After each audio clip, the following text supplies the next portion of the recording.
Generally, I keep quiet until a question arises. Sorry. Hi. How are you? Yes. Good morning. How are you? Tell me, any news?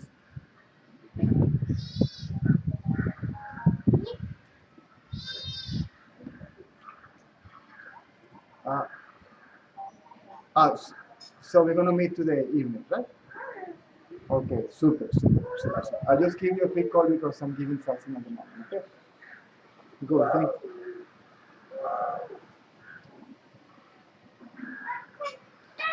you. Okay. Then I'm looking forward to meet you tonight. Okay.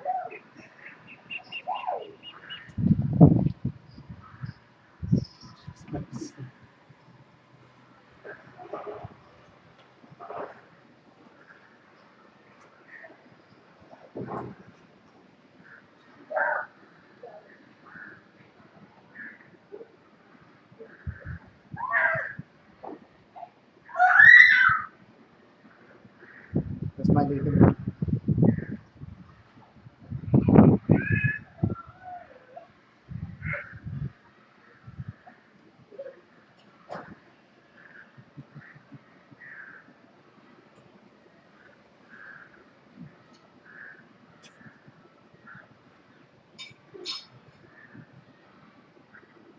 Good. Any questions from the book?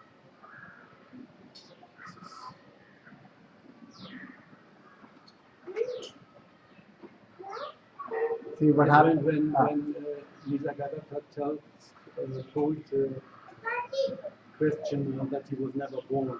Yes? Mhm. Okay, now I understand. Right. I was never born. I will never die. You can say the same. I can say the same thing. I can write this with my own blood in a piece of paper. You say you are never born. Never born, never die. Ever present. See? Awareness or consciousness, absolute self, whatever you like to call it. So sometimes the sages speak from the absolute point of view, right? And sometimes he speaks from the relative point of view. Sometimes he presents himself as the absolute. Sometimes he presents he or she. Don't get angry with me, girl. Or present himself from the relative point of view. See, as the formless and the form, because it is both, right? And it is always according, see, the way he or she approaches to whoever is around him or her is based upon the mental set and the question point of view. Right? If the question is from the absolute point of view, the answer is from the absolute point of view. If the question is from the relative point of view, the answer is from the relative point of view. Right? So in essence, okay, we are immortal. See, never born, never die.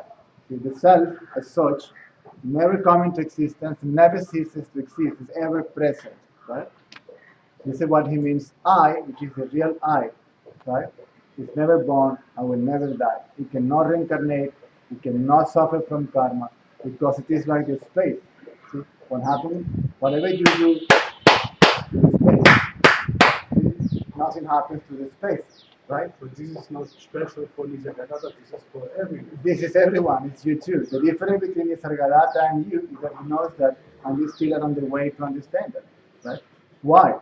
Because the mind throws all these out of itself, right? And then identifies itself with the body and superimpose that on you. And then you end believing what the mind is telling you, that you are limited to a particular name and form.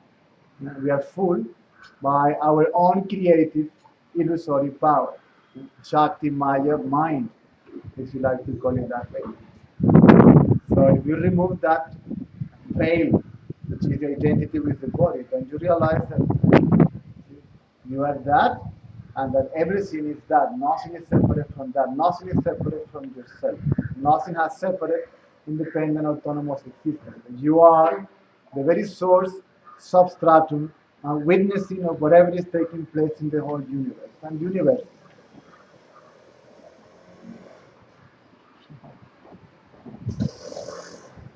This is why he says, hold on to this I am feeling, right? Which is not a thought. See, it's not a thought I am. It's a knowledge I am. I know that I am. Then you hold on to that feeling of I am, to that knowledge of I am, and you realize that you are even prior to the knowledge of I am, that you exist even before knowing that you exist, right? That the I is even prior to I am knowledge. That is what he's trying to say. Ramana called it hold on to the I thought. See? And then thought disappeared and the I thought is still there.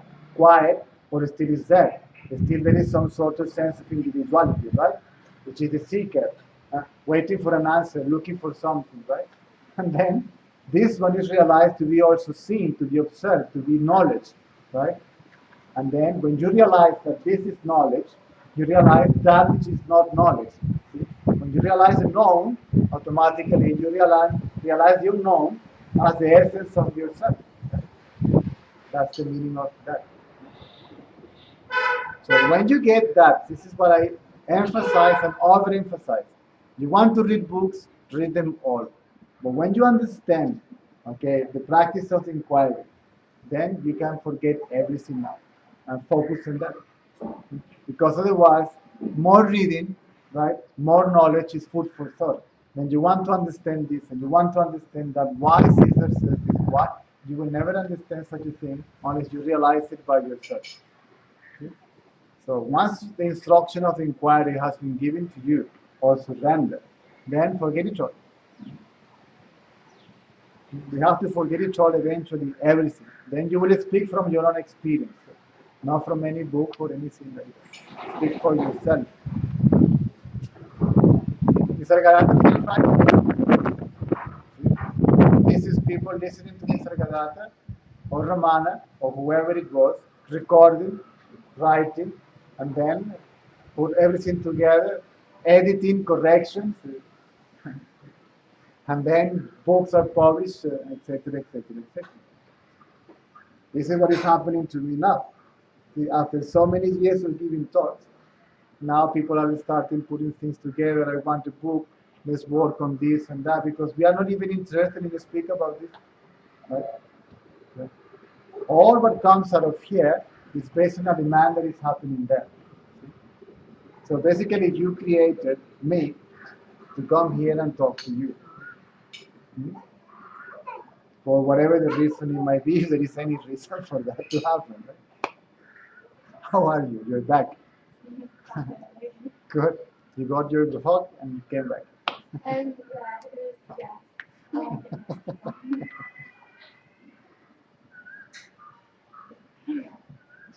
good. It's amazing because it doesn't matter how far you go, you will bounce back. So.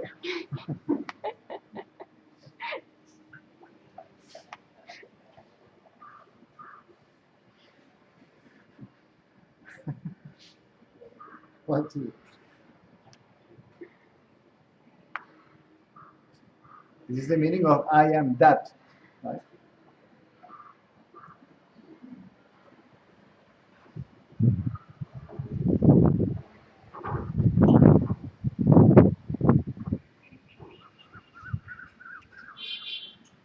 How does one start self-inquiry? Practically. Self-inquiry is an unbroken, see, uninterrupted shift of attention to the source of the mind, to the place of origin of thought, even if thoughts are there or not. See? From where these thoughts are coming from. That is inquiry.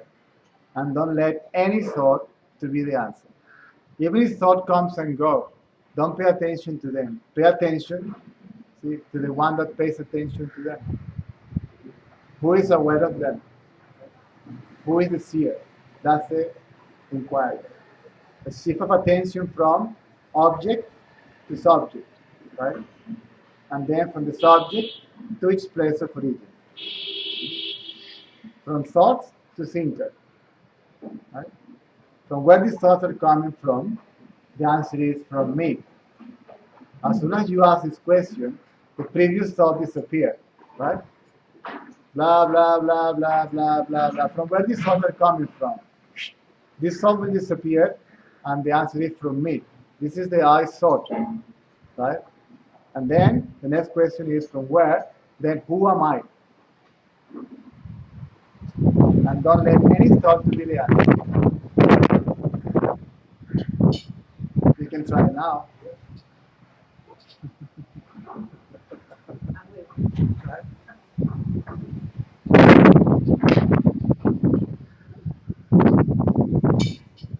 Thought arises from somewhere. The first thing that arises is the I thought. I thought means I am the body. That's the I am the body idea. Ramana called it the I thought. Right? All thoughts are identical with these thoughts. I am Caesar. I am Venezuelan. I am a man. So the thinker is the thought. Can you see that?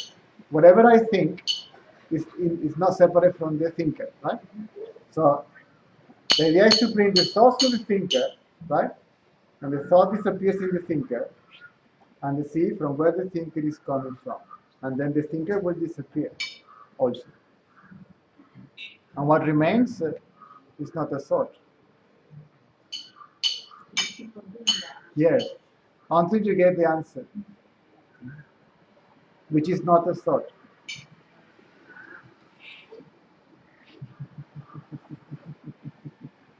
It is a thoughtless answer.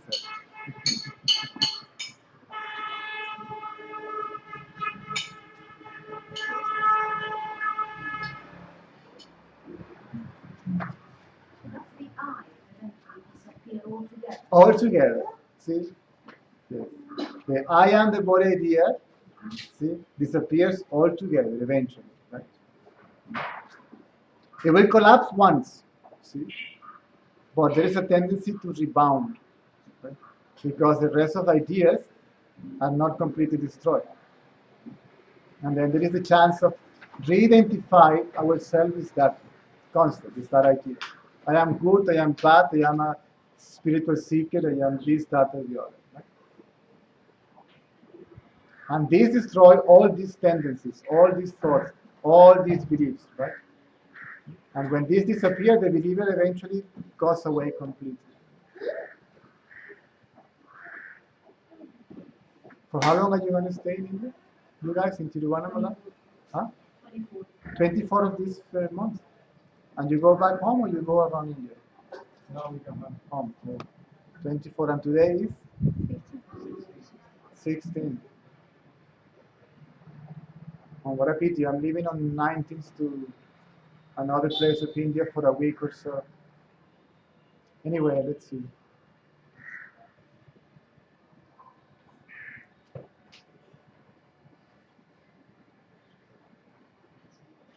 Or you can just bring the attention from thought to thinker, right?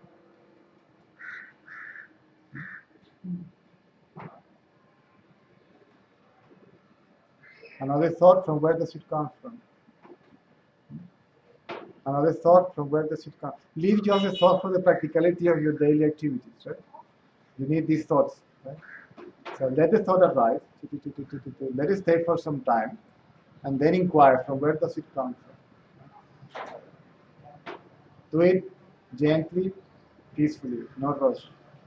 Otherwise, it becomes mechanic and becomes repression without even knowing.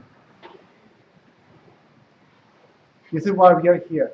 Either to answer questions uh, based on the spiritual knowledge they don't understand. Those who understand, they are not interested in to hear anything that I have to say. They come here because they find easy for them to inquire, right? For some bizarre reason. And then some people come from clarity about the knowledge. Some people come from for the inquiry. Some people find obstacles in the inquiry, and then we work them out. This is basically a workshop more than anything else. Mikiko, how is it? Yes, you will do that in the beauty. Thank you very much. Nice. Forget about it. Not even mention it.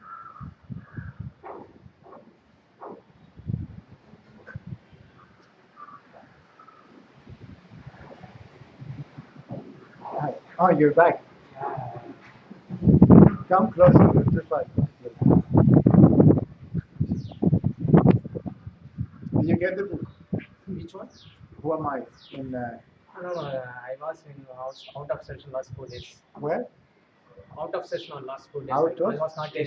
Out of session. Out of station. town. Out town. Ah, good. So I'm not here, not having it. Good, good. I was going to get it for you. I can get it for you usually. How much? I don't know. I will give just the same price of the. No, how much? 80 rupees. Or Just you, 8, okay, no problem. yeah, or you can go to Ramana Ashram to the library and buy Okay, I'll find out. only buy this book. For you, only this book. Who am I? You're intelligent enough to. You're very intellectual, so this is good for you. Basically, this is the only thing that we really need to know. Because if you buy 100 books, you will listen the same thing in many different ways. Who am I is the essence of Ramana's teachings. And actually, the essence of the spiritual teaching. We shouldn't say Ramana's teachings or Jesus' teaching. That's not right. Because it doesn't belong to anyone. Right? These are not my teachings neither. Caesar cannot claim copyright for anything. See, from the relative point of view. This is what I told you. Come to the talks and listen. And then you will see that sometimes we speak from this point of view, sometimes from this point of view, according to that. My suggestion to everyone that comes here and who is listening to this at home, just listen, right? Listen. If I say 1 million words, maybe one is for you. So 999 will come here, go out here, right? And what is for you stays with you. What goes here, then will go there, and right? So just pay attention. What is good for you, it will stay with you, and it will drive you crazy until you understand.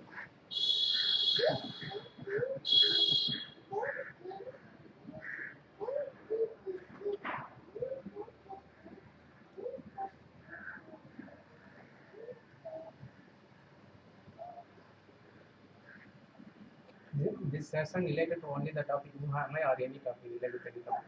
It's basically satsang is see. Let's put it in this way, right? There are three kind of spiritual seekers. Right? One is defined as coal, right? Another one is defined as gunpowder, and the other one is defined as wood, right? Fresh wood.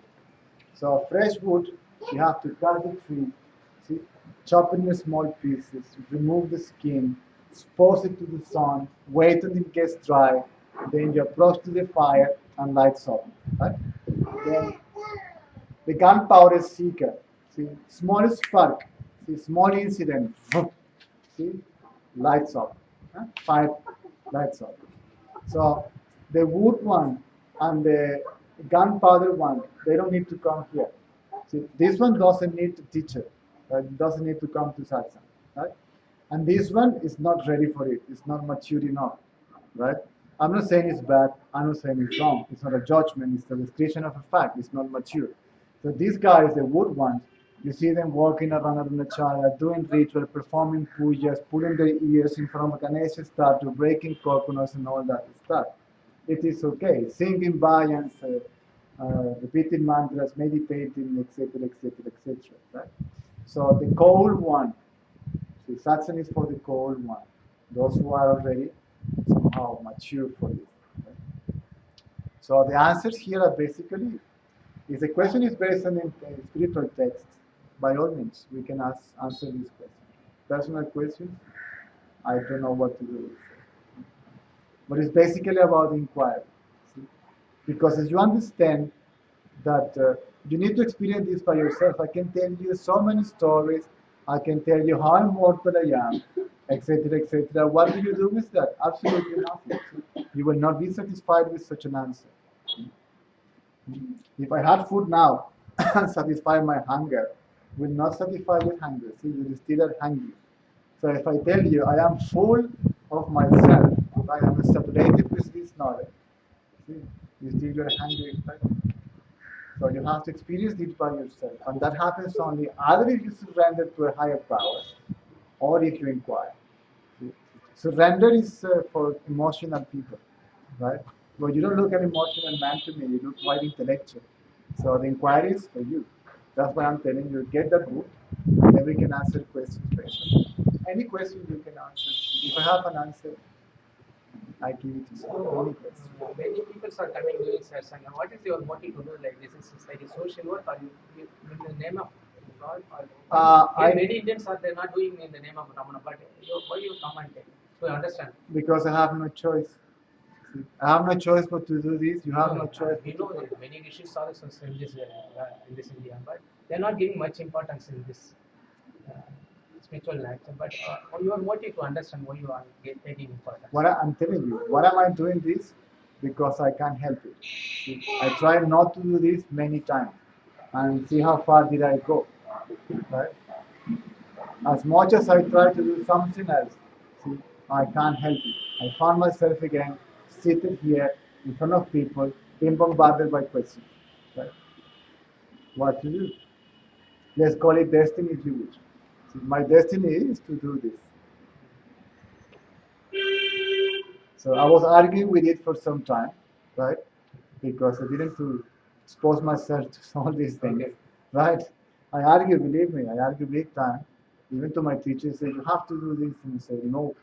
I want to live an ordinary life. I want to work and make money, and why should I bother answering all these questions? And this is out of understanding of how difficult it is to understand this and to realize it. So I gave so much headaches to my teachers, so why should I take this headache for myself? And now, what can I do? I have to, I have to deal with it, right? No choice.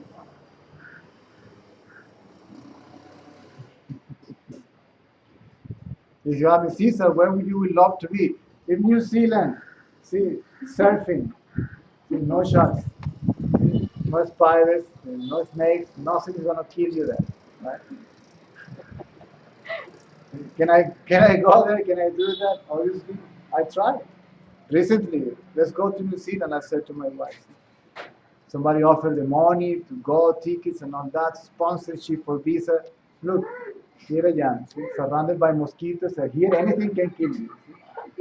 Right? Even if you have cut your hand and you are not used to the environment, you can die out of an infection or something. Right? What can I do? No choice.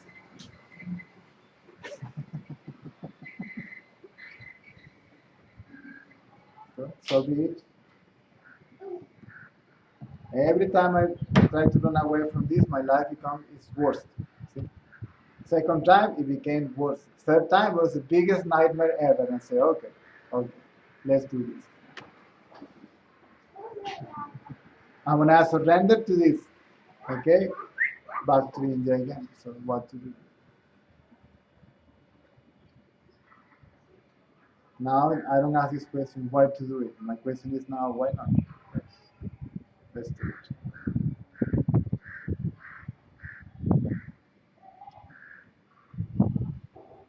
Now why other people do this, that, and the other, I cannot answer this question. You may have to go there and ask them first.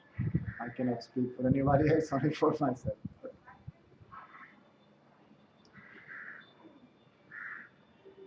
Many gurus are there nowadays. Right? Are they real? I question them. Many Facebook gurus, YouTube gurus, silent retreats, New Age movement, Neo Advaita Vedanta. Is that for real? Is you ask me, I question that.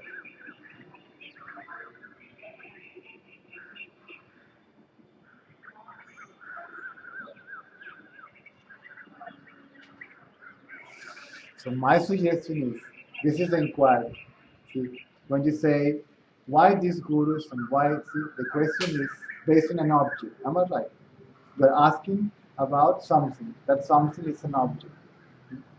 So this guru, that person, this and that, right? Or even if you ask about spiritual knowledge, knowledge is also an object, right?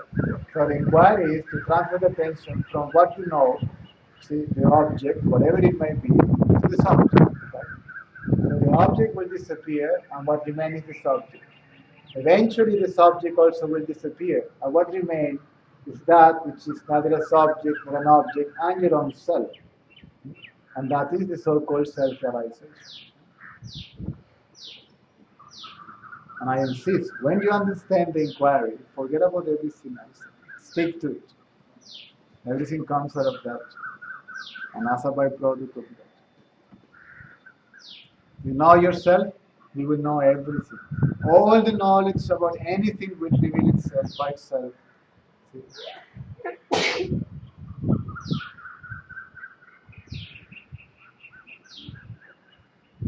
Everything that you need to know will come. Everything that you need for the maintenance of the body will come. Automatically, effortlessly, as a byproduct of visualization. How great is that? It is. It is. It is. But the ego doesn't want to let go because it says, if I disappear, right, who's going to run the universe? Right? Who's going to blow the wind? Who's going to flow the river? See, who's going to satellite the planets around it? If I go, see, the doer of everything, see, how life is going to be. And the fear kicks in. And then you realize it. It's something that stays or Well, it is something that is already there, right? And it is already self-realized. See, there is an illusion which is non-realization. Because people speak about non-realization, they are forced to speak about self-realization. Right? The self is already there, and it is already you. So what we do here is to remove this idea that the self is not there, that it's not self-realized, and it is not you already. So because of the identity with the body, the sense of individuality, it seems that the ego, me, is going to realize the self, right? That is impossible. This one will disappear in the inquiry. Right?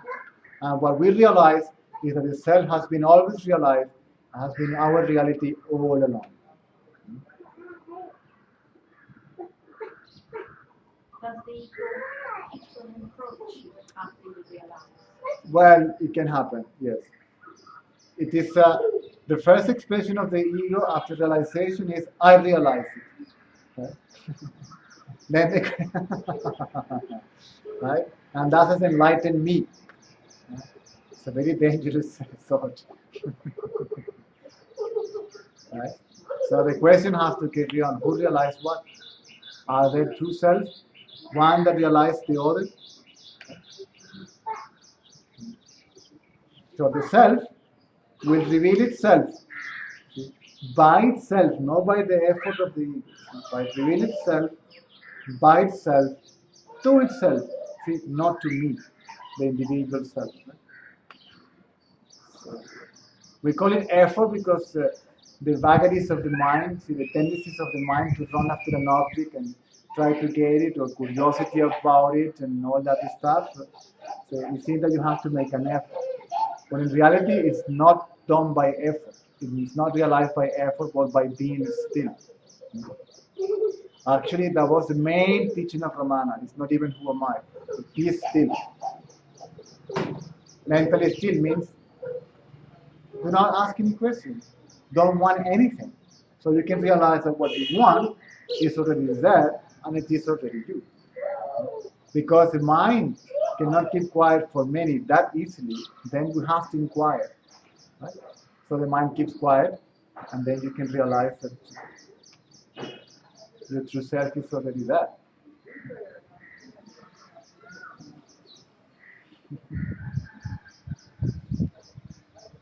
Good.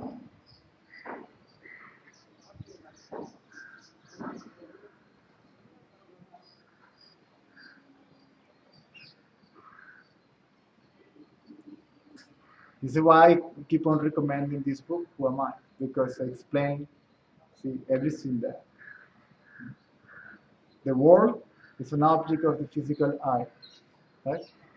The physical eye is the object of the nerve, of the optic nerve.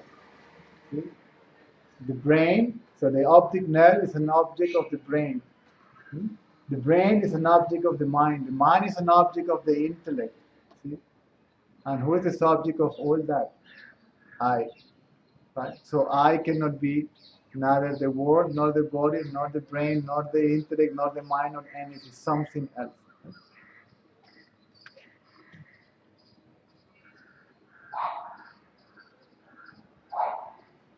And then behind the heart. Huh? And then behind the heart. First understand that you are already behind the eye. Because who sees your mind? Who sees your mind? When you think, who is aware of your thought? Is it someone else or you? Huh? Who sees your mind? You. See, I am aware of my thoughts. See, I know my thoughts. So I am not my thoughts. I am not what I think. Right? I am that which is aware of my thoughts. I am that which is aware of my mind. Right? So that which is aware is already awareness. Awareness is what is aware because nothing else can be aware but awareness. And you are that awareness right here, right now. That means it is already here, it is already now, right? And it is already self-realized. Because obviously, I am the one that knows my thoughts.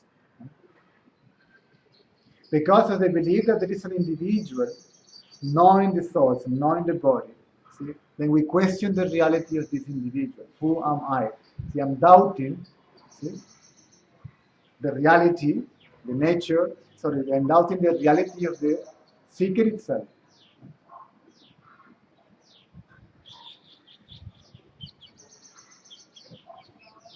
The mind disappears, I don't disappear. Right? So if the mind disappears and I remain, so I am not the mind. If you go deeper into that, you may lose body consciousness. So mind disappears, body disappears, I remain. So I is what? Right?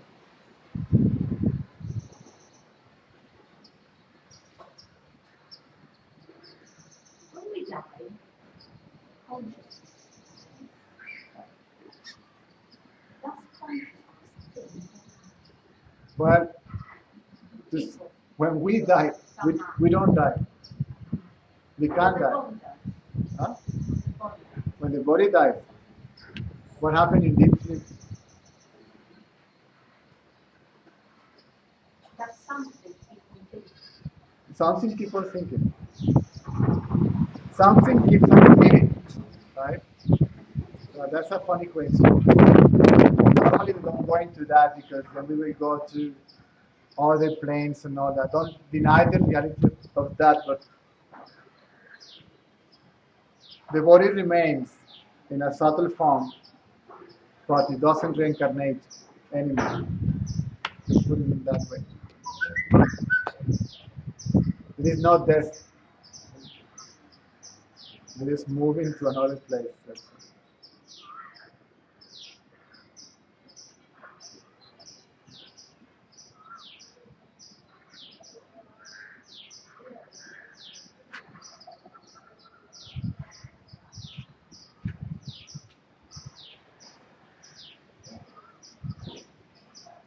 See, all these questions about when we die, where do we go, etc., are all based on identity with the body. Even if the subtle body remains, see, still that subtle body is mind. See? The manifest is the mind. The unmanifest is the source, substratum, and witness, and your own self, right? The thing is that you cannot separate the mind from yourself, right? It's not separate from you. So somehow, see, there will be mind, there will be a word, right? Maybe a different quality, but the identity will not be there. So what disappears is the identification. Everything remains. Everything is there. It is more than what we can possibly imagine.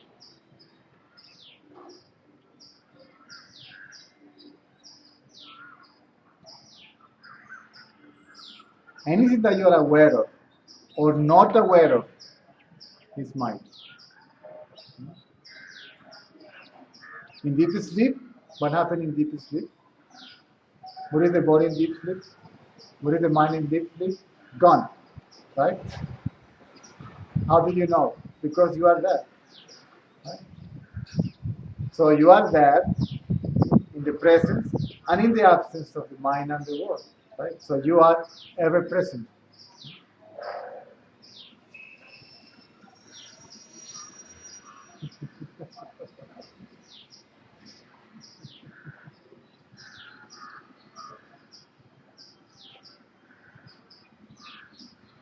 We cannot recognize this awareness because it's too obvious.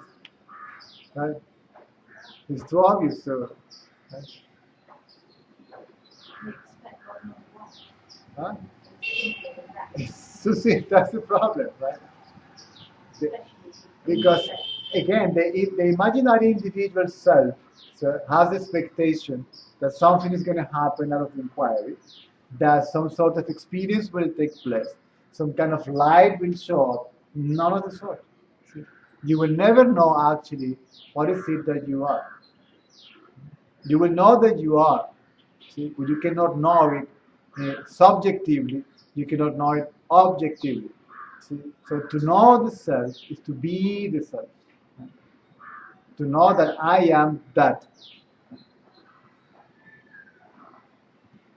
And this happens only when the I am the body, the I thought collapses, at least for a second. the very intellectual mind will have no trouble. At the beginning, will be troublesome. Without guidance, it will be a problem. Right? But then somebody will say, tell you, hey, stop, be intelligent, right? Not too intelligent. Be intelligent, that's enough. Right? So somebody has to stop your horses a little bit. Eventually, you can do it yourself. Right? The teacher normally pulls you down. Say, hey, you're going too far. It's simply to keep quiet. Because we cannot keep quiet, then we have to ask who cannot keep quiet. And that question keeps the mind quiet.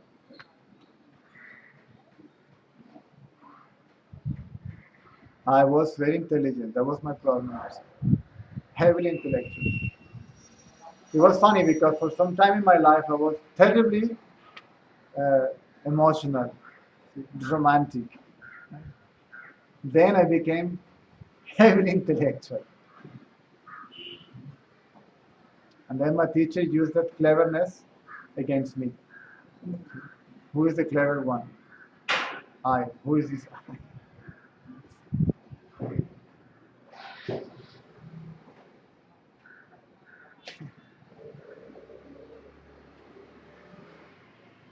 Still I don't know. I still don't know the answer to that question. I know that I am. That's all.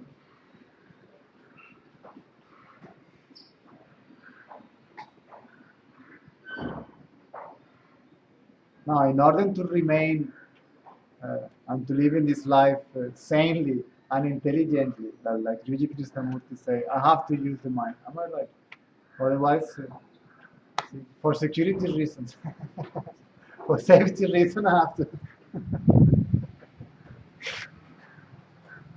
Hello, nice to meet you. I'm Cesar. How are you? I'm from Venezuela. Otherwise, what is going to happen to me? Right? Either jail or mental hospital. Unless it is in India. In India, you can keep quiet and nobody will bother you. In the West, you just say, who are you? You say, I don't know.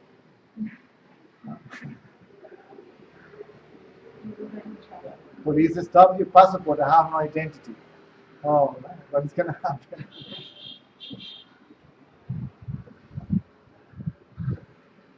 I'm telling you, either jail or mental hospital or kill.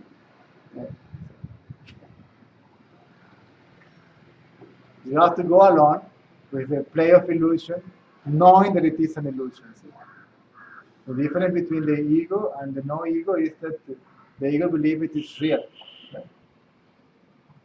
The waking one knows that this is just a dream. What to do? Let's go along with it. Why not? And if it is not real, why to worry about it?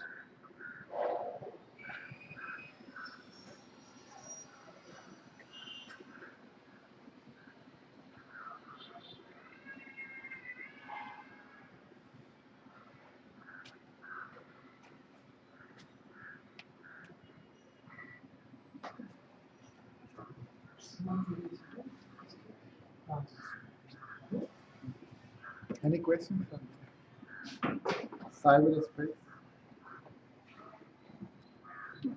No. Good.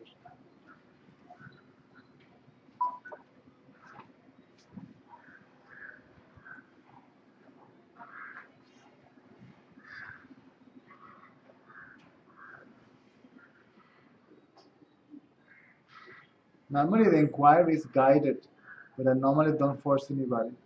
If somebody wants to really go deep into it, we can go.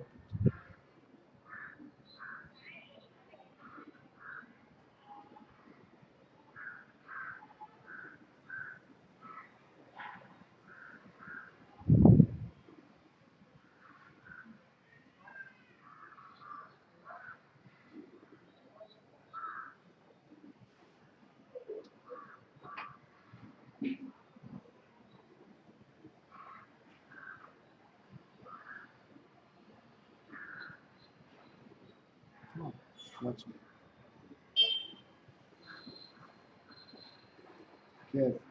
What is good for you will stay with you until you understand it. You won't be able to stop thinking about it. Right? Simple as that.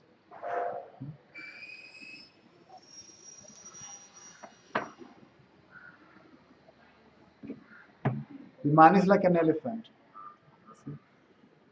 If you give a chain to an elephant, the elephant will not let it go. See? He will play with it and play with it and play with it and play with it. You give it a branch and it will play with it, it will play with it and try to take it away from itself, from the elephant, and elephant will kill you. Right?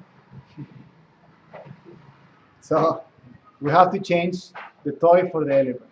Instead of the material matters, spiritual matters. And then the mind will chew it. It's a trap. The mind will go over and over and over. Eventually we'll understand. Eventually it is understood that there is nothing to understand. It's a relief, I'm telling you. It's really hard to try and understand. Nothing. What is it? That's the question. Who wants to understand? Right?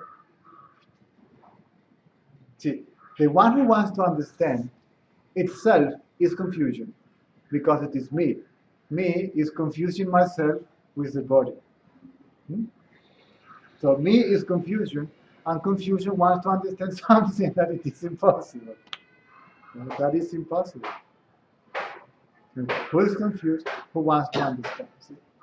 So when the I comes, I means identity with the body, not I need to go to the supermarket or 2 plus 2 is 4 and etc. etc. This is knowledge for the practicality of daily life.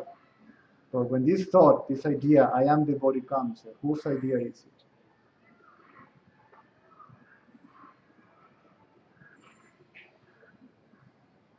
And the mind keeps quiet. Until there your effort. You cannot go deeper than that, further than that as far as inquiry is concerned. Any effort is going to be counterproductive. When the mind is quiet, that's it. Don't spoil it. With who is quiet and the search finishes there.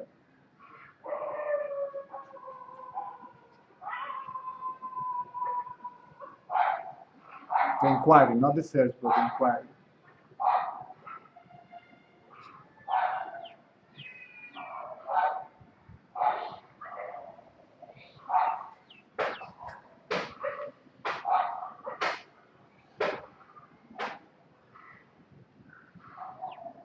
So to elaborate more a little bit of this question. So some teachers doesn't go into personal life with the seekers. Some of them, they do, with those who get close, so to speak. Let's call it inner circle if you want. So when my teacher told me things about spiritual matters and material matters, I couldn't get over it. It was like a poison. He stayed with me, see, until I understood.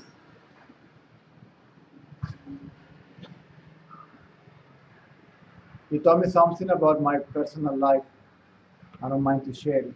I went to his satsang, to his house. We were part of the close people. And he will wait for us every day, sitting at the veranda of his house. He will be sitting on a chair, waiting for us. And he will go normally 15, 20 minutes before the talk, spend some time quietly with him. See, because for us, it was no longer about anything else. We just wanted to be with him because to be with him, it was like a workshop for me. And then once I came, I was going through a particular funny period in my life, difficult one. And I put myself in that situation,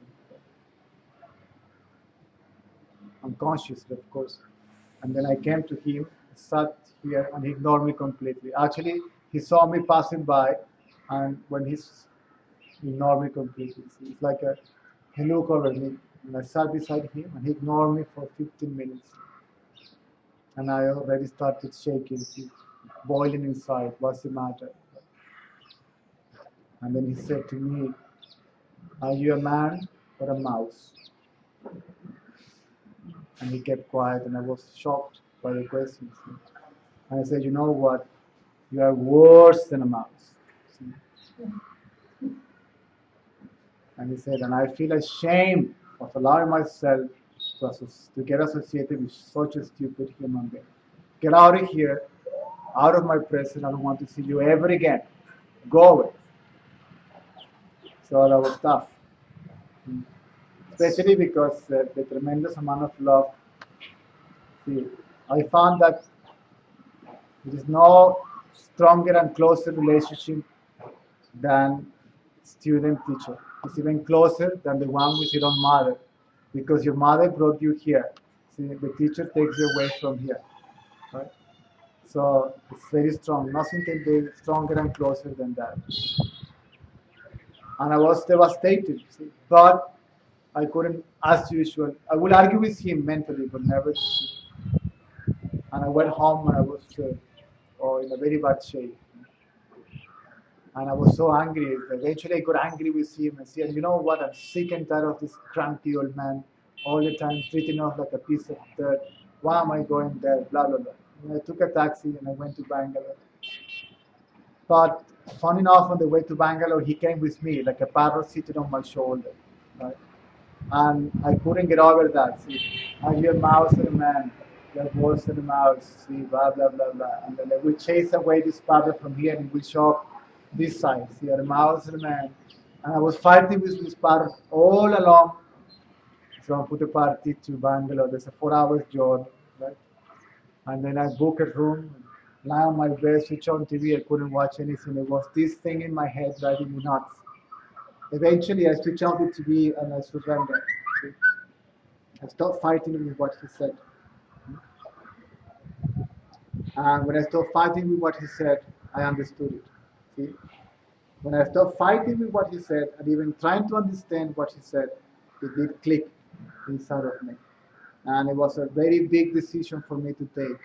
A huge decision. Because he says, well, it has to be done. It doesn't matter how painful, it doesn't matter how it's going to be the consequences of this. I have to take this decision. And I did it.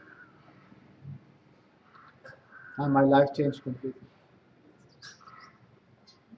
So the same thing happens when you listen to these matters. When he was listening to his teachers once, his teachers said to him, uh, "There's no one realized person in this world. There's no one realized person in this world." And my teacher said, "See, how come? Right? So many realized beings, so many saints and sages. How come he said so?" He said the same thing. I didn't argue with him. And what he said didn't leave me alone. I was the whole day thinking about it. Even in my dreams, I was thinking about it. The next day, he repeated the same thing. There is no one person realized. There is no one person realized. And then his teacher told him, "Tell them why." And he said that the answer came like a lightning. See? Because the person cannot realize itself. See? Hmm? Liberation is not for me. It's from me. The idea of being a separate individual self. The ego cannot experience the ego-less state. See? The mind cannot experience the mindless state. So if you stay with it, right, not rejecting it, not trying to understand it, just stay with it, eventually you will understand, sooner or later.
Constantine.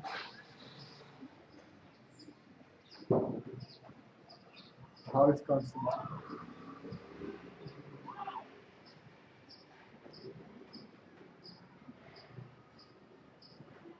Can you translate? How is Constantine? Good. No questions to it?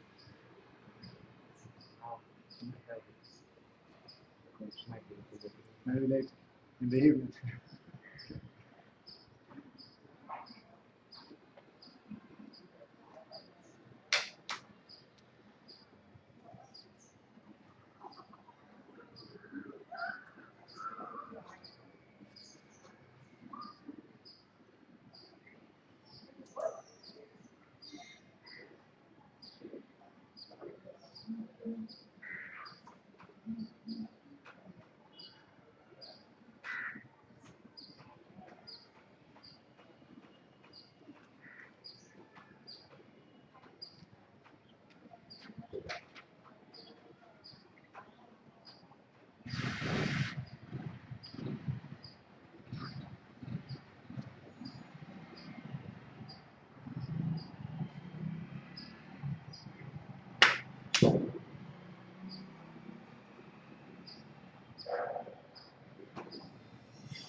never forget these words from Ramana. He said, you will laugh and laugh and laugh and laugh and laugh. See, at the end of your search, see, you will laugh at your efforts to be what you already are. Right?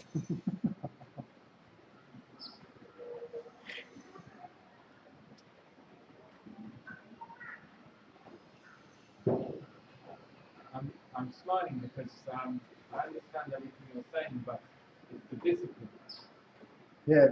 Yeah, it's discipline. Yes. Because the mind is indisciplined. Right? The mind is all the time here and there and this and that, and wondering about this and wondering about that. See, the how you call it, the new world order and the wars and the problems and this and that Breakfast and dinner and breakfast. And, no, that's not a problem. We can deal with that easily. But this is why the inquiry is this is what I say, it's an uninterrupted, unbroken, see, shift of attention to the base of origin of the mind, whether the mind is active or not, whether the body is active or not. I'm hungry. Who is hungry? Hunger is still there. Hunger needs to be satisfied, right? And then I'm going to the canteen. So who is going to the canteen, right? The activity is taking place, right? But the who, see, the doer of the action, or the imaginary doer of the action is absent. Means the mind is not a self. The mind is not a separate entity. See? This is an idea only. See? That the body, right, has separate, independent, autonomous existence. Right? This idea is created by the mind by identifying itself, see, or out of identity of itself is the body. I am doing, I am going, I am coming. The body doesn't say I'm doing, I am going, I am coming. The body is inert matter. The body doesn't even know that it exists. The body is an object of the mind, right? And the mind is an object in consciousness. And consciousness is a movement within the absolute, because you understand that concept from that point of view.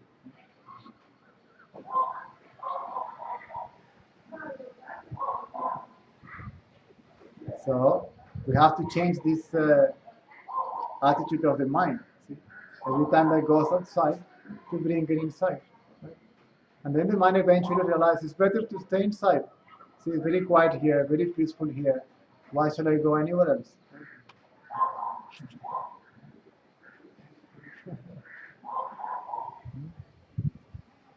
Here is nice and cool, right? Then I go out there, oh my God, it's so hot, and then you come back here, right? And then you hear a bird singing, a girl passing by, whatever it may be, and then you go there and say, oh my God, so hot here, so hot here. I better go, but say, why don't you stay here and forget about going and coming all the time?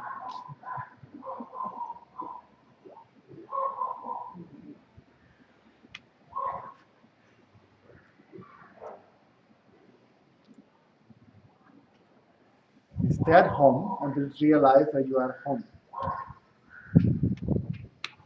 You stay in the shade until you realize you are the shade. So you begin the inquiry as the ego, right? But you end it as the absolute. You begin with an idea, I am an individual self that is going to disappear. And it will realize, if you disappear, how can you realize anything? So if you disappear, means the idea of you disappears, right? And the real you remains.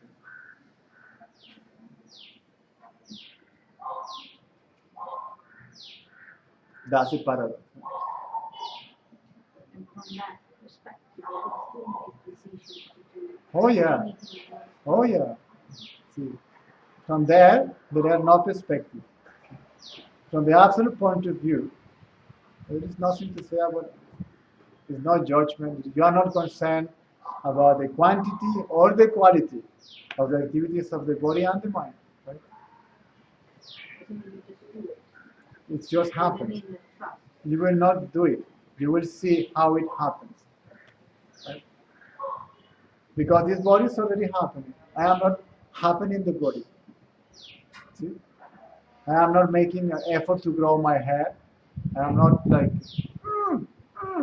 grow, right? It's just growing. In some cases, it's just not growing, right?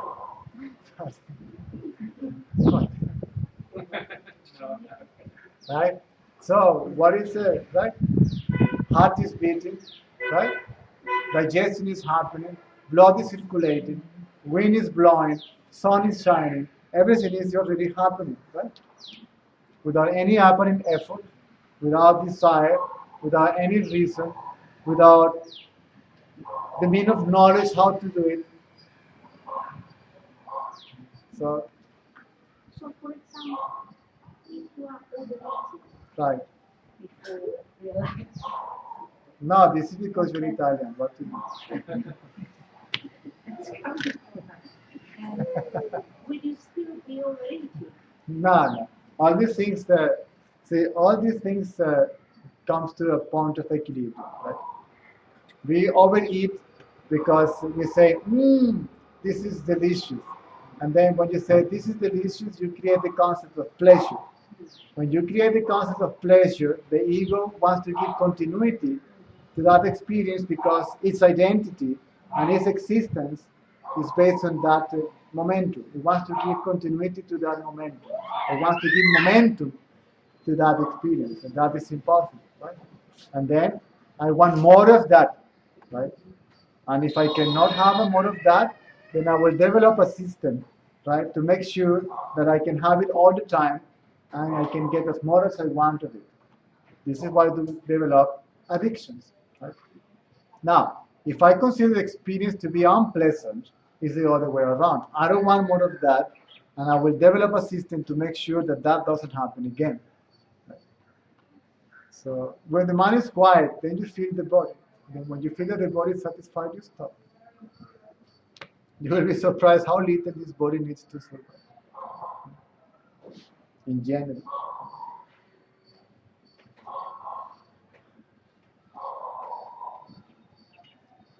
Because one thing is what I need, another thing is what I want. What I want is exactly what I don't need.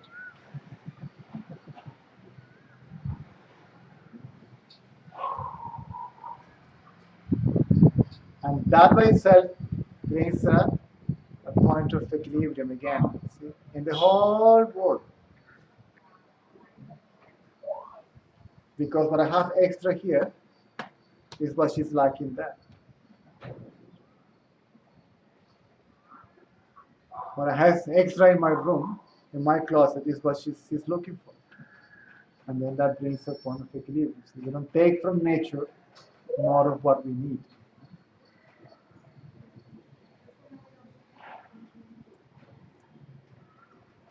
So who needs a pair of shoes with lights on it every time you walk? You know what I'm saying? We don't need any of that stuff.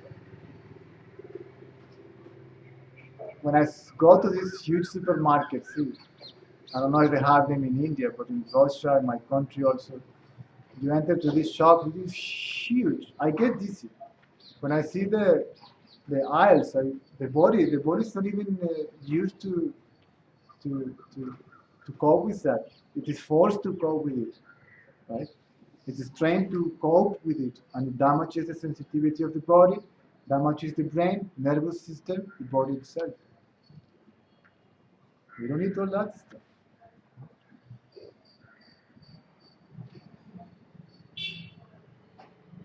The body is an amazing creature. It's a magnificent computer.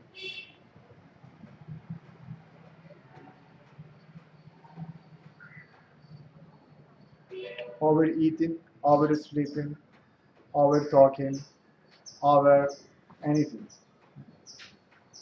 So it's brings a balance.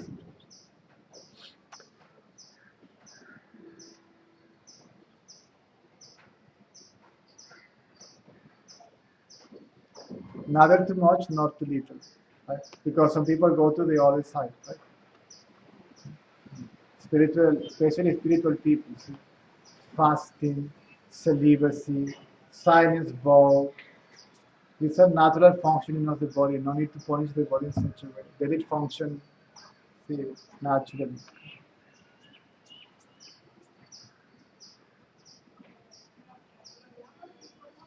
Eating prana. What's wrong? See, have your pasta, but well, that's a problem in Italy, right? The food is so tasty that see, and then they put this table with all that stuff, and then we eat. I know I've been in Italy many times. I'm basically Italian. I'm from Venezuela. Nothing left. Yes. And then you eat. What is happens next? Right? So many hours.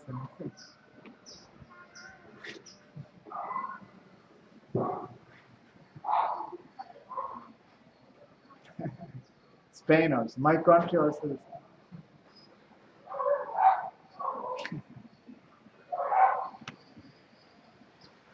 India also. I see I just see a thali. I just looking at it and I'm already full. Right? So many stuff. I say, how can I eat all this?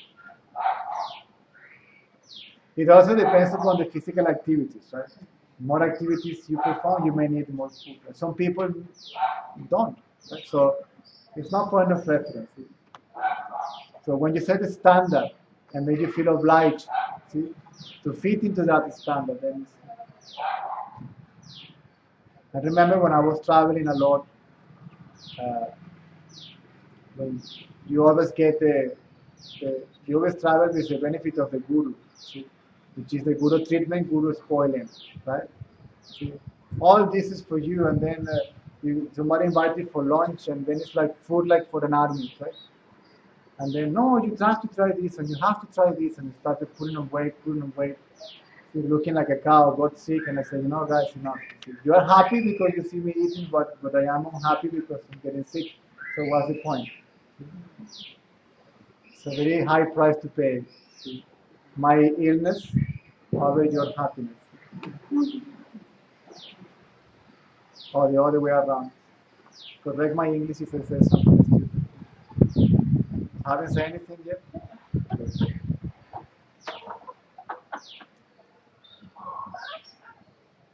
Or if it was the 999 pages that was. Oh, maybe that's a,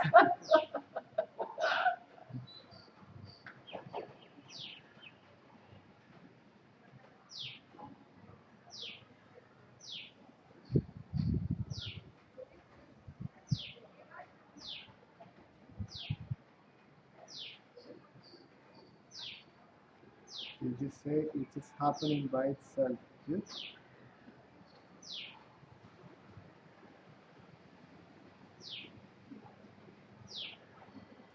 Here Caesar you say it is happening by itself, but the master role is to help seeing and remove the mental obstacles. So without a master, it is impossible to be really liberated from us. Yeah, that's true. That's true. But even this so-called satsang is happening by itself.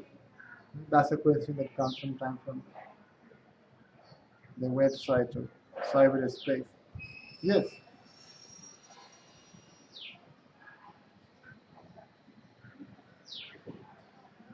So Caesar is not talking, right? Caesar is not talking. Caesar can talk by itself, right? The mind is not talking because the mind cannot talk by itself, right? The one that is making this happening is not making an effort neither, right? So who is doing what? I don't know.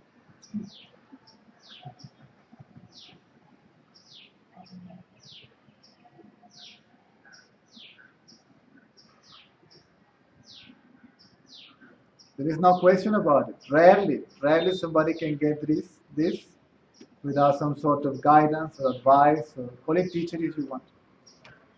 But then you see Caesar, I said, Caesar is the teacher. Caesar, how can Caesar teach anything? Caesar is just a piece of flesh and bones and blood running all over the place. That's all. So who is talking? I don't know. I am talking, but who am I? I don't know.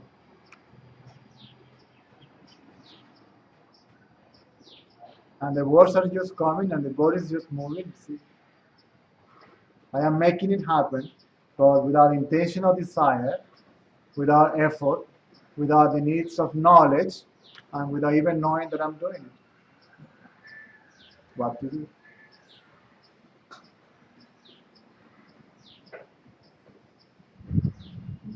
Consciousness rising.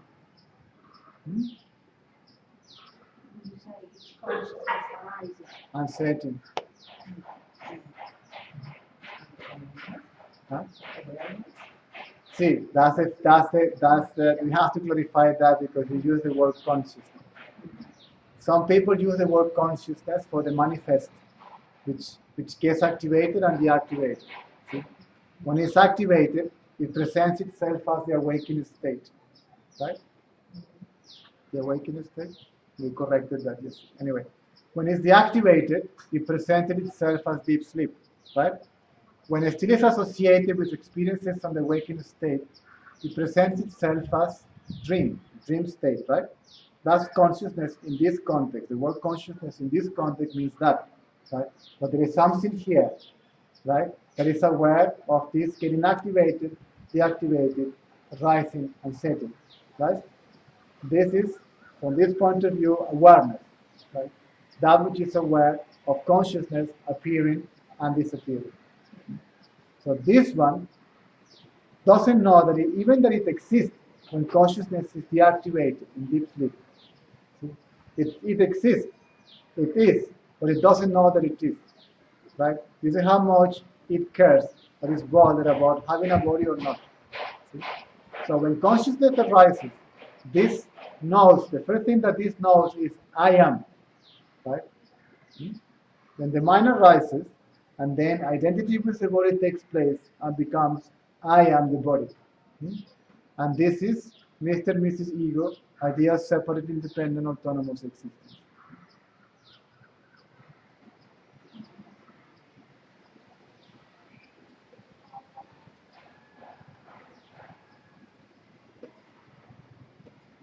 So in this context, the identity is of consciousness with the body. See? It's not, you don't suffer from identity, you don't suffer from ignorance, you don't suffer from innocence, from anything.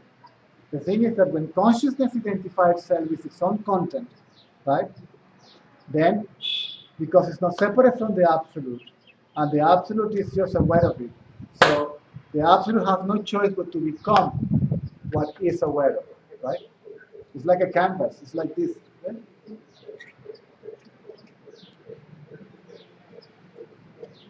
So the canvas has no choice. See? It becomes what is painting on it. Right? And then nobody sees the canvas. Nobody sees the white canvas. Everybody sees the painting. Oh, what a beautiful painting. Look at Shiva and this, that. Everybody forgets that in this case we are trapped because he's painted both sides.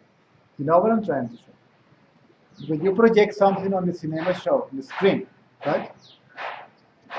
The screen becomes that, right? Am I right? Becomes the ocean that you're projecting in it, becomes the fire that you're projecting in it, right? And when you're watching the movie, you're so enchanted by the projection that who cares about the screen? We don't even remember that there is a screen. We are, oh my God. So we are that screen. The essence of our existence, our reality, is that screen, right? And this is a projection of consciousness on it. It has to be here because there is nowhere else to do it, right? It cannot do it by itself. It needs a substratum, see, on which it can exist. Right? So the screen is the source, the substratum, and the witness, all together at the same time.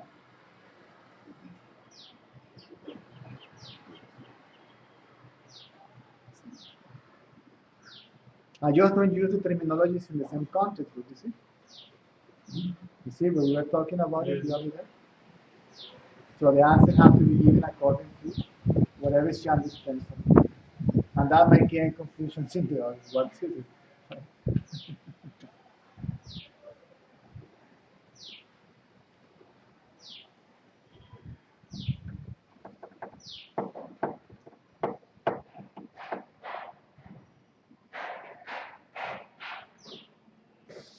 So consciousness arises and automatically superimposes itself on you. And then you forget your reality, see, because of all this.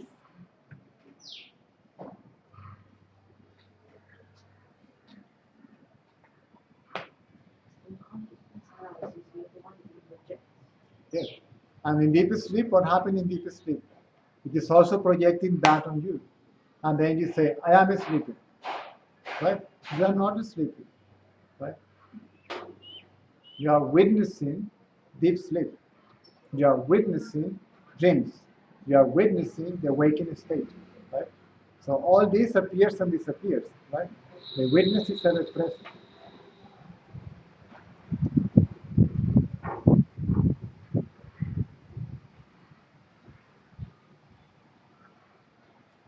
I am sleeping. I am awake. I am doing. I am not doing.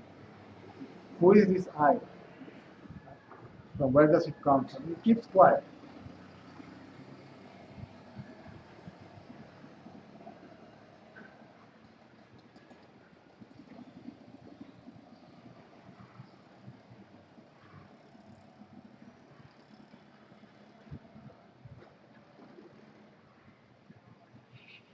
Thank you. And automatically, right? Joy or happiness for no rhyme, no reason takes place, independent from any object. And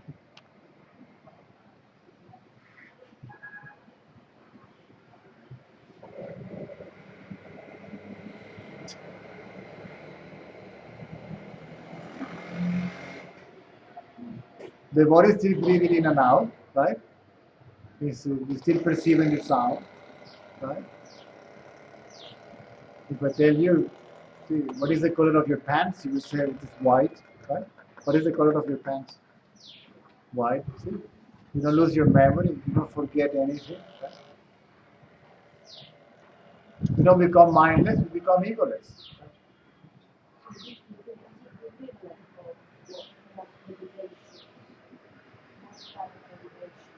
Well, When they talk about being present, to talk about it, being present, being present. being in the moment. I don't agree with it. See, for me, the New Age is not a cup of tea because to be present implies me being present. See, it's me being present, me in the now, me embracing this moment, me allowing this to happen. So meditation is normally first on an object. Some people meditate on an object, right? And then some people meditate on the name, see, form of God, name of God. But this meditation is on the meditator itself. It's meditation on no object, on the subject, see, on the meditator. But this meditator still is me. Right? So meditator will disappear eventually. When the meditator disappears, you know what is meditation. You know you are meditation. And then you remain as meditation, and thoughts will not bother you, activities of the body will not bother you. Right? You're always not meditating, but meditation. You're always self-aware. You're aware of the mind, you're aware of the body, but you remain self-aware. You don't lose track of yourself anymore. And then you realize that the self is not a separate individual entity. There is no individual self actually at all. So that means also sometimes I have the feeling my body is like everywhere. Yes. It's not it's everywhere. Yes.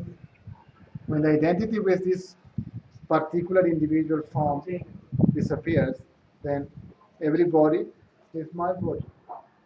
Everything is yourself. Everything is self.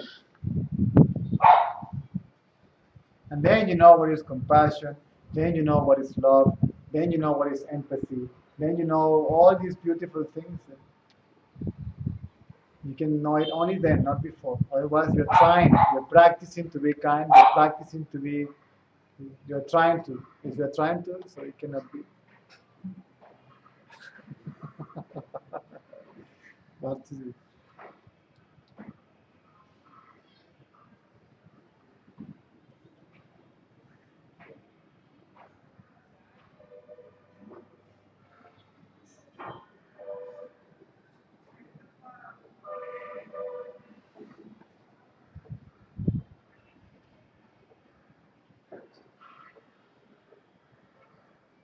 And then, will you hurt anybody?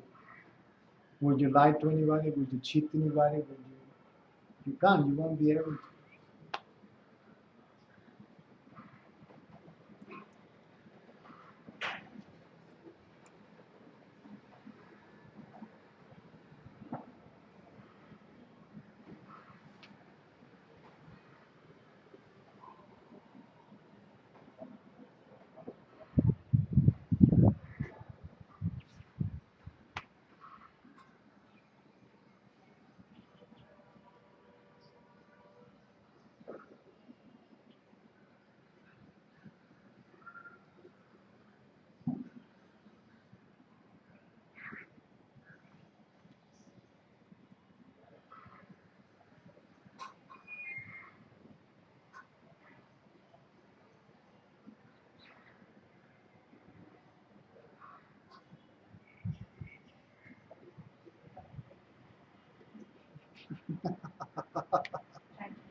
Try to work it out. Everybody struggles at the beginning.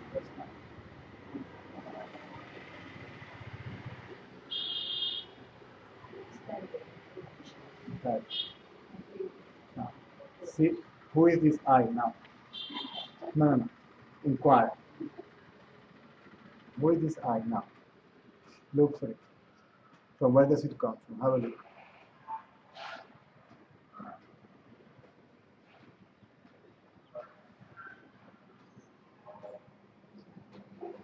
Huh? I don't know. But what happened with the thought? Goes away. Goes away. Now you already work it out. This is how it works. Another one will arise, right? Naturally. And then, same question. You don't even have to ask a question, right? You don't have to go through the intellectual process from where these thoughts are coming from, they come from me, then who am I, right? The thought arises, see from where they come.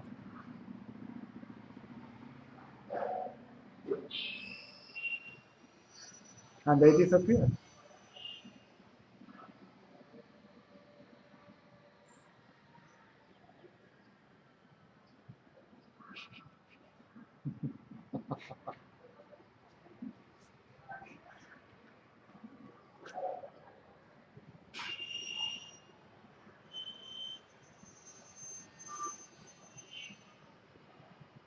When thought disappears, the inquiry finishes there. The inquirer is there, right? Quiet. Don't worry. This inquirer, which is still identity, will disappear. That's the seeker. Let's call it the seeker, right? The seeker is quiet. Eventually, the seeker also disappears. Don't worry. And then you realize you have what you're seeking. Sorry? Don't worry. This still feel of pain. Yes, yes, yes. It took thousands of years to build up. It doesn't go that quickly.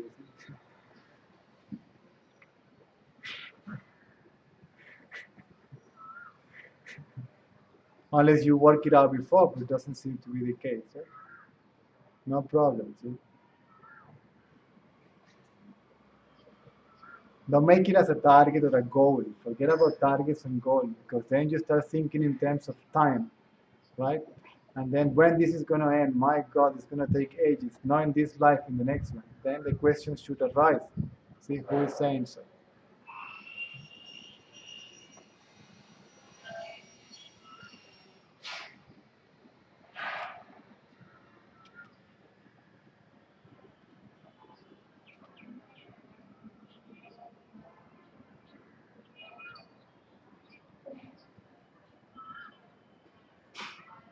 The one that is looking disappear, and you realize yourself to be what you are looking for.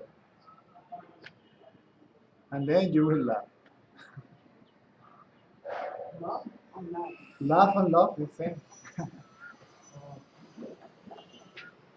You think so? I know so. It's like No, no, as I'm telling you.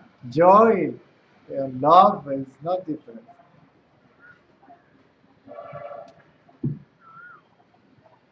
You cannot love if you are not happy. First peace, then happiness and love.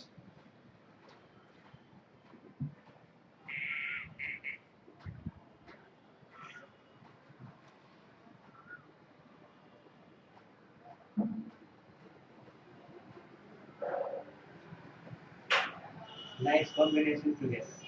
It's a mix of, but it still is an expression. It still is it's a manifest. What is love in deep sleep? There's no love in deep sleep.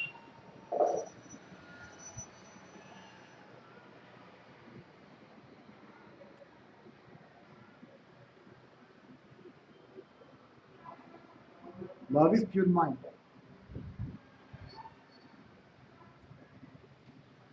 Actually, mind is love, it's energy. It's the energy that keeps this universe together and running. Huh? And running, I mean functioning.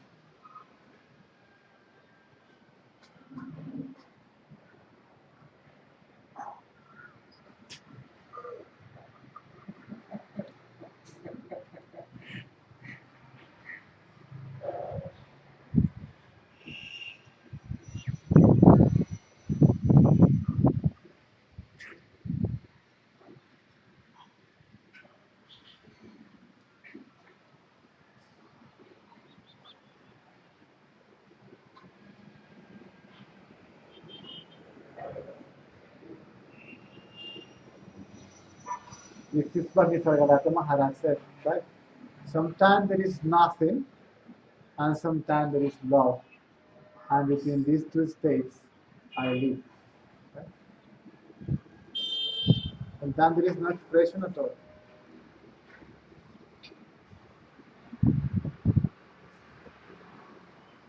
And the best expression, manifestation of the absolute is love.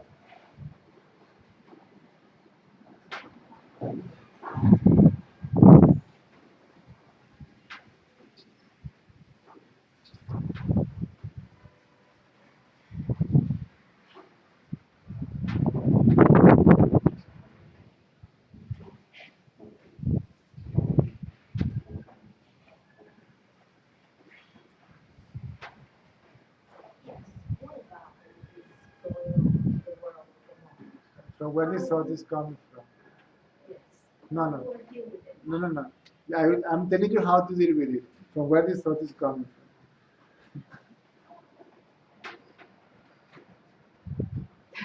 He ends up always the same, doesn't he? That's it. See, that's a trap. See, that's a trap. To be too concerned about the world affairs. If you can do something about it, by all means. Otherwise, you just think about it and do nothing. Waste your time and energy. Right? Can we do something about it? By all means. Right? Do you have the money to feed the poor?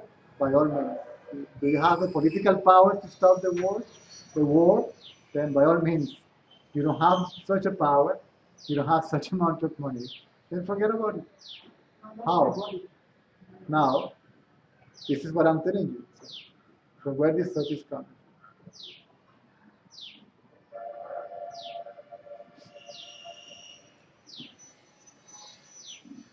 That's the inquiry.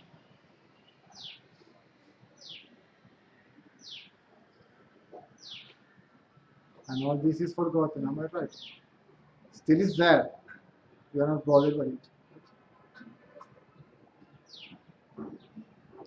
Means it's an object, right?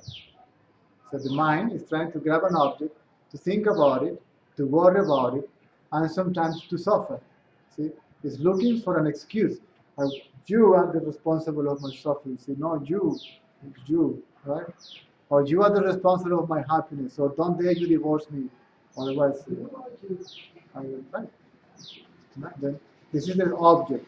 Subject and the object, right? The attention goes to this object. The object disappears. Everybody is happy.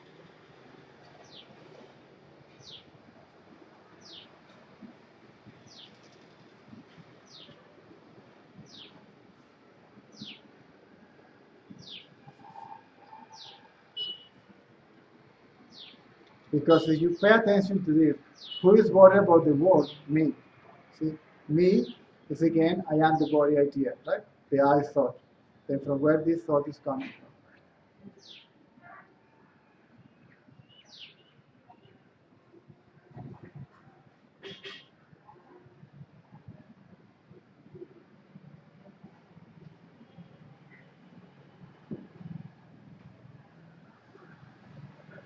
Basically, I'm not healthy if I worry Yes, unless I'm doing something. exactly.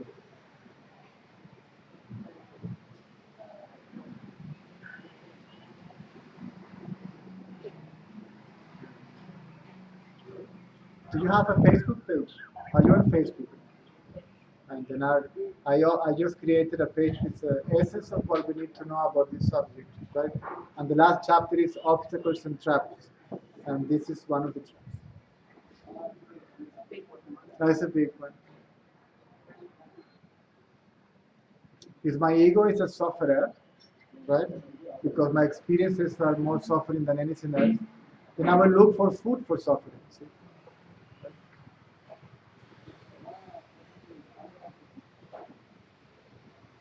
So who is suffering?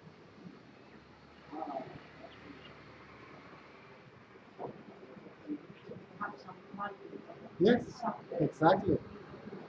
But to unblock the suffering, you have to unblock the sufferer. See?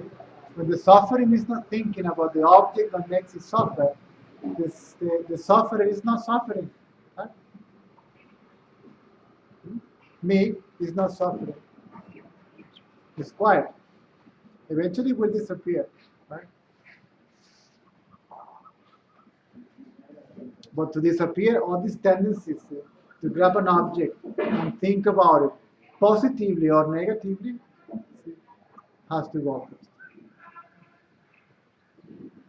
Otherwise, you will go on, oh, what a wonderful world, look at that, new age, tra la la, tra la la. See, you still are hallucinating in a positive way. Right? So,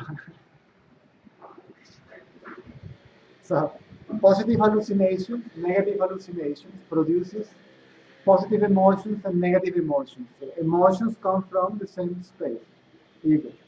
Right? When the ego disappears, feelings are there. They have a complete different point. They are peaceful.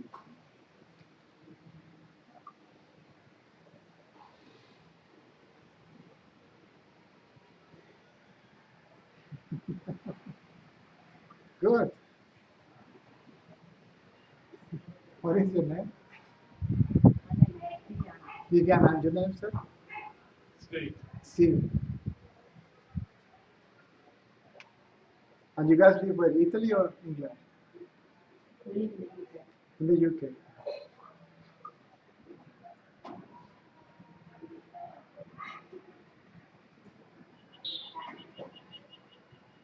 Nice to meet you.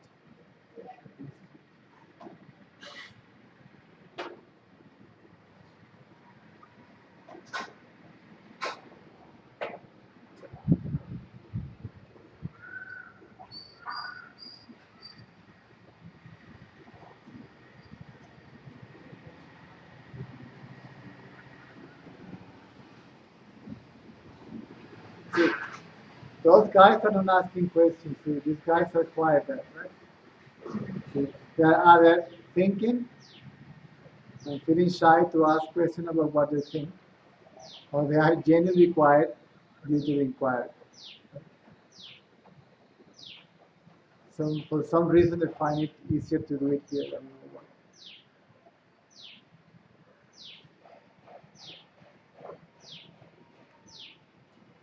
So you're welcome to come anytime.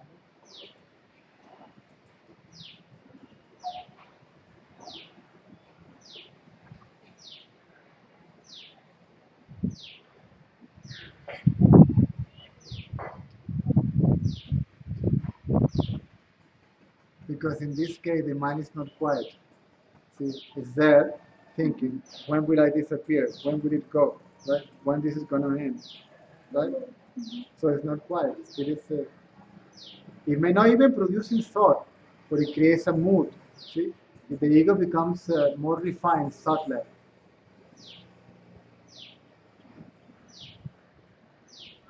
But underneath is some worries there.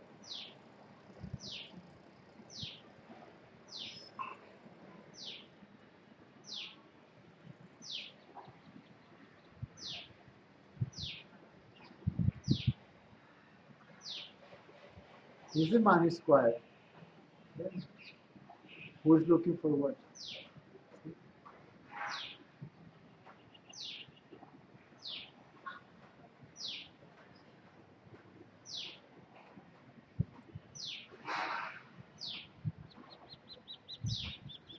Any question? Moderator.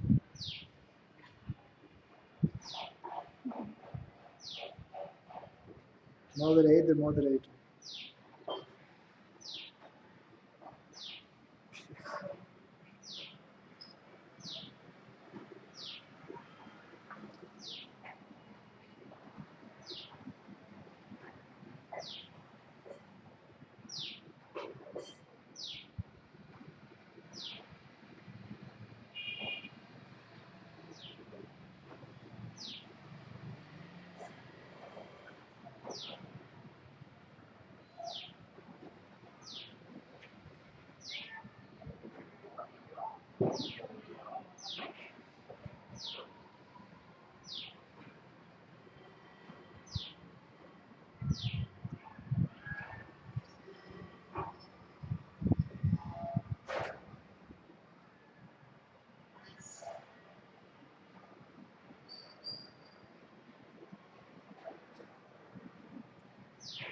Yes. The screen is the witness. In this case, the screen is formless. It's not like the white screen on a cinema show. It's like the space. Imagine that the space here is capable to witness, but it's contained within itself.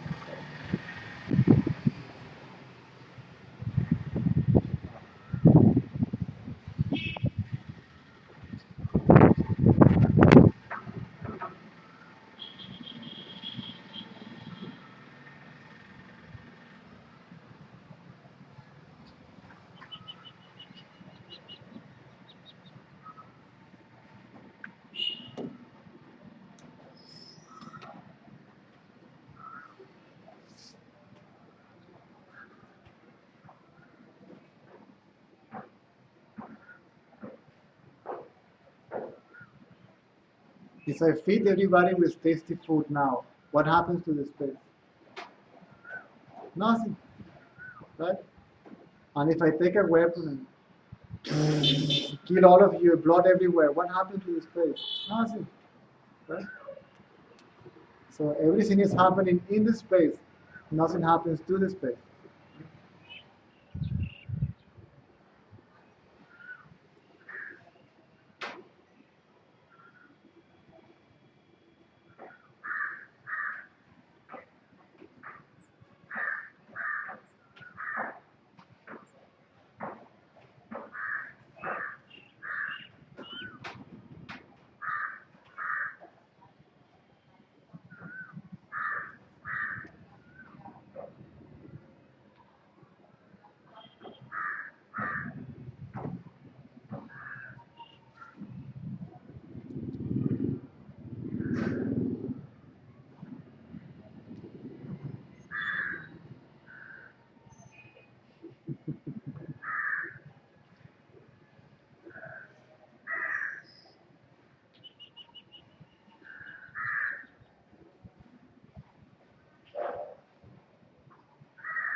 Don't ask me how I do it.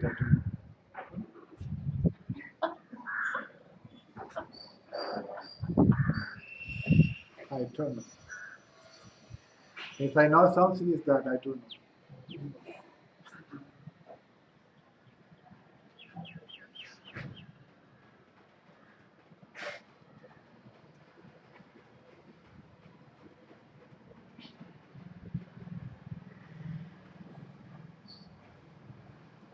So we're going from mad house number 1 to mad house number 2. Tiruvannamalai to the past.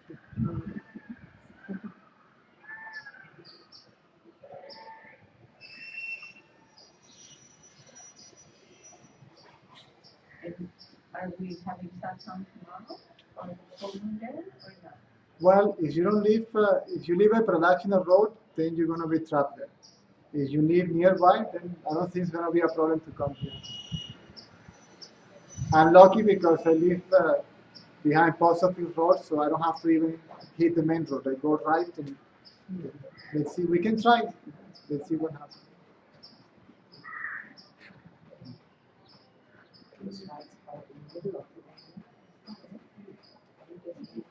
It depends, people are walking on Here, we never know.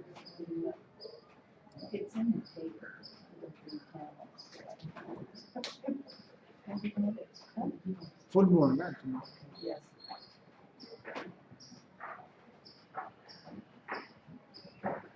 Magesh, do you know what time is the full moon start, the main full moon starts tomorrow? Is it tomorrow night that is the main time to begin? Or is it earlier in the day or what? Do you know? Tomorrow. In this place?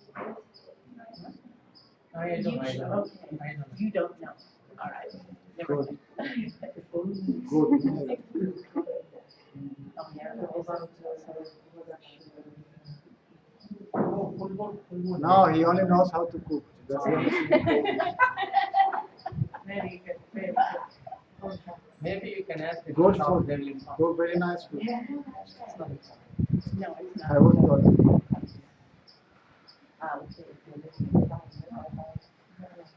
Which visa is it? So from when to when? Tomorrow. To 2 p.m. But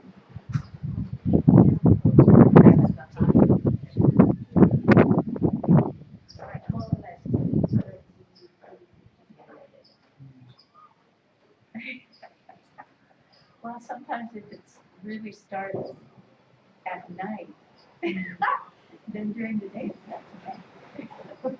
See, I will see tomorrow how it is. Yeah. Otherwise, we're gonna go crazy trying to figure something out. I'll jump in the bike, and if I can get here, then fine. If nobody gets here, then I go back home.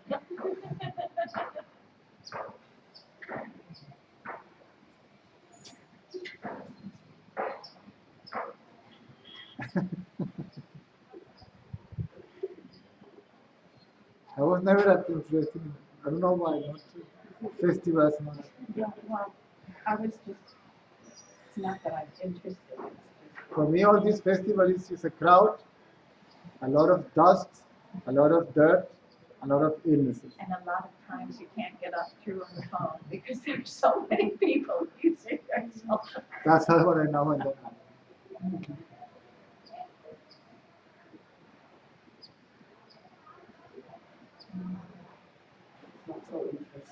If they love so much Arunachala, why they make this place a mess when they come with so much dirt?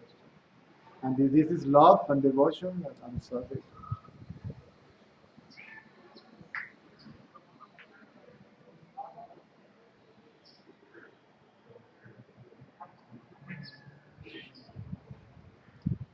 More flies are coming when more people come. Flies, flies. Flies.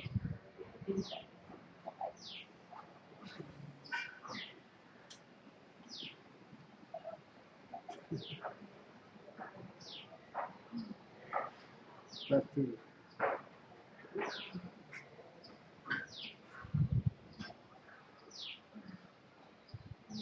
Somebody invited me once to Kumbh Mela, and I heard that people can die even out of other people running on juice. So they smash you when they walk. So why should I want? Why would I go there? 7 million people. 7 million people. So 3 people in my house is already too much. 4, they go and I go.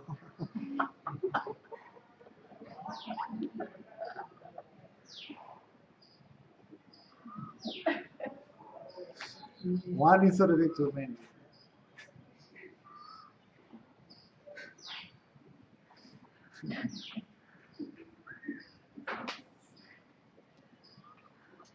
When was living in Puttaparthi, also the festivals, buy food, keep it in the fridge, don't go out for 2-3 days. Everybody's gone, then you go out.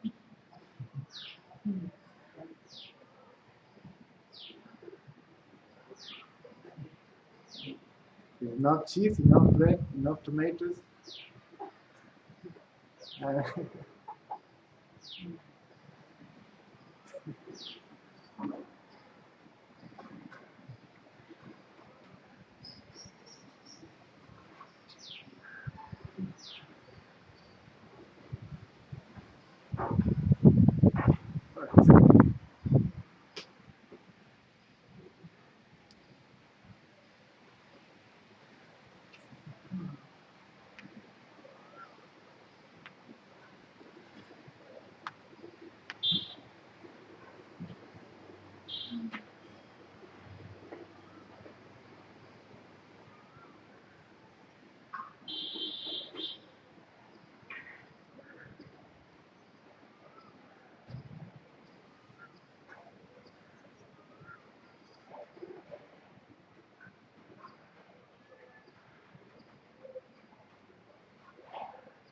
so you have 8 minutes to get enlightened, otherwise you have to wait tomorrow. I'm joking. I'm joking.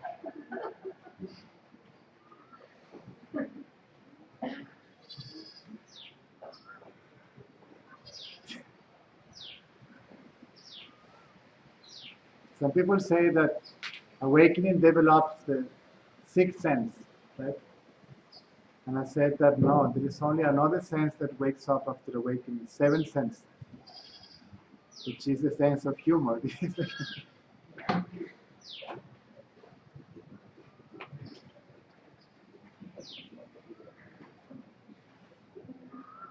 Not funny, isn't it?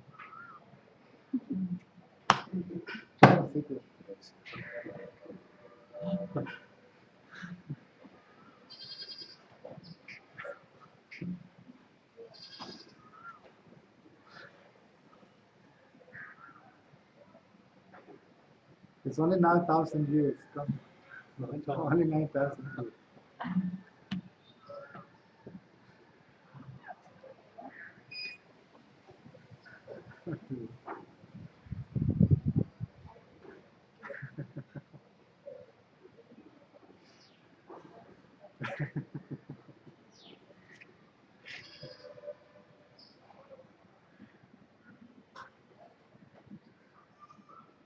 That's a German thing, no? To be on time. If you're not on time, you feel terribly bad.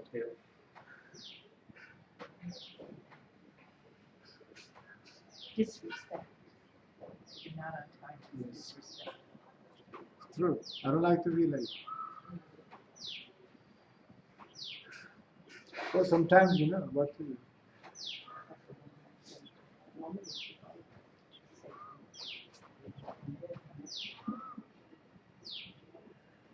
Two hours, no, you can come. 1 minute of satsang is enough. If you understand. Otherwise,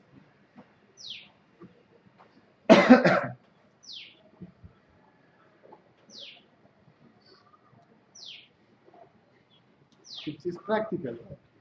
The boss is always on time, metro is always on time. If you're on time, so everything is on time, so you won't miss the train and you will be on time, right?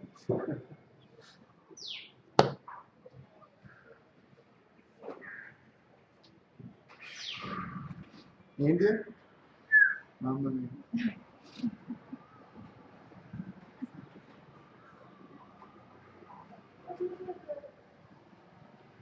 No problem. Tomorrow.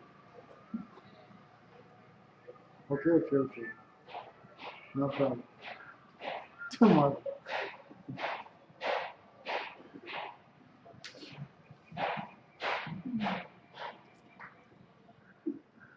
Timeless India is why they call Timeless India.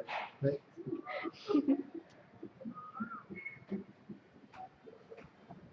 I love this place, believe it or not. As messy as it is, I love it. It was like a love and hate relationship in the past. This is the country and the culture that influenced me the most. Out of all the, and I've been all over the place until 5 continents already. This is somehow the one that produces the biggest impact.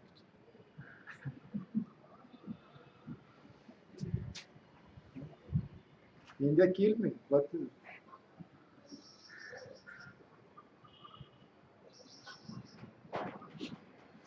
Not me, the me in me, because I am not.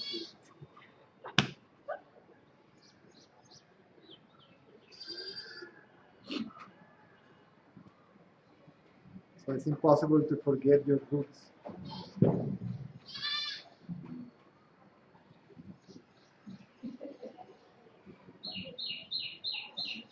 So it produced awakening, and for a long time it produced money to give me the means to survive. And help people to love this place.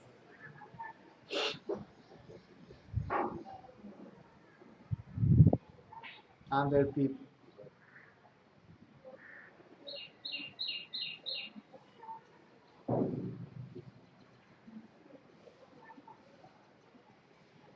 The first time I came, I decided to walk around by myself. See, I was born without GPS. Something is wrong with my sense of direction. I'm telling you, I can get lost even in the toilet of my house. And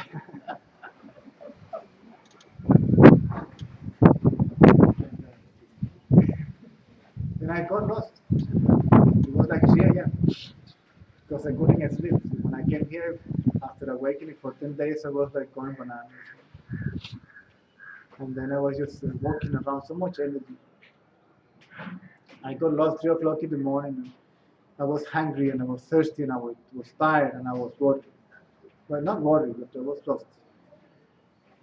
And I was passing in front of a small hut.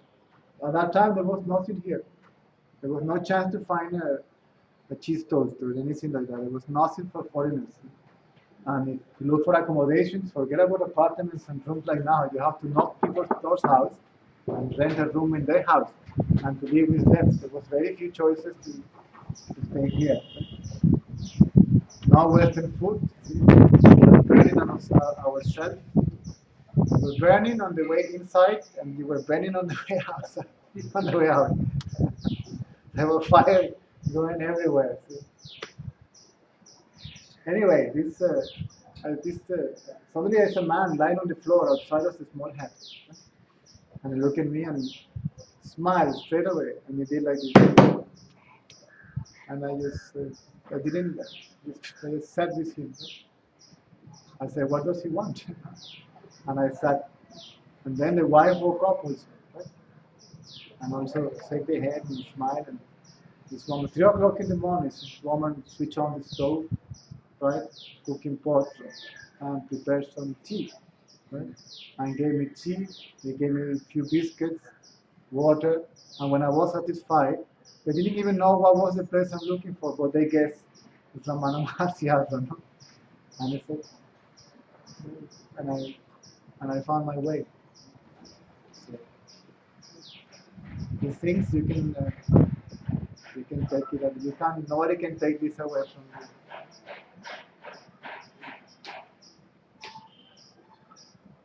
And many more stories I can tell.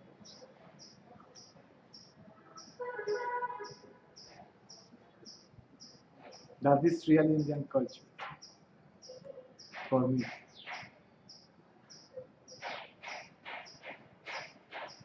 There is no others. This one is yourself. Treat it as such.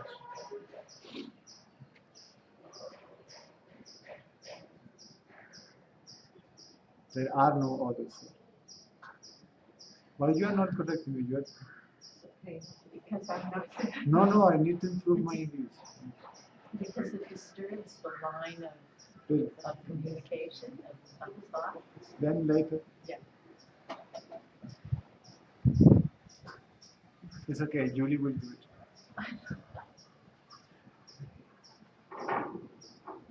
Julie is my no. Julie is so we don't know each other personally, only on internet. She's the one that did the editing of the and correction of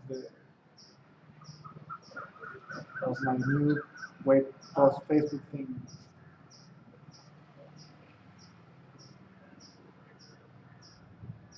So she's putting correcting and editing. Funny, we became such a good friends.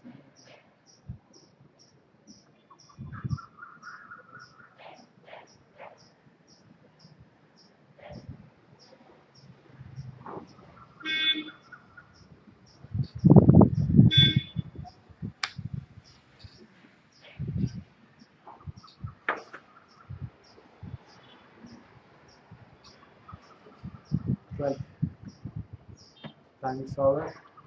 So God bless you.